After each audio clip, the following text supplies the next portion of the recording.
মানুষ কখনো একদিনের মন খারাপে কিংবা হঠাৎ বলা একটা কটু কথার কারণে রাগ হয় না, ঝগড়া করে না। এগুলো একদিনে তৈরি হয় না।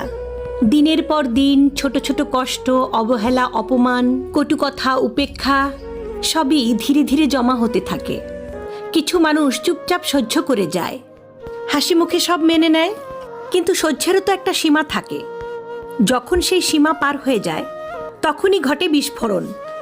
তখন আর ব্যথা বোঝাতে হয় না, শব্দই গর্জে ওঠে। তখন মানুষ আর কিছু ভাবার আগেই বলে ফেলে সব কিছু। সে হয়তো চুপ থেকেছে সম্পর্কটা টিকিয়ে রাখতে, কিন্তু একদিন হঠাৎ সে চিৎকার করে কাঁদতে কাঁদতে বলে ফেলে, আমি কি মানুষ না? আমারও তো অনুভূতি আছে।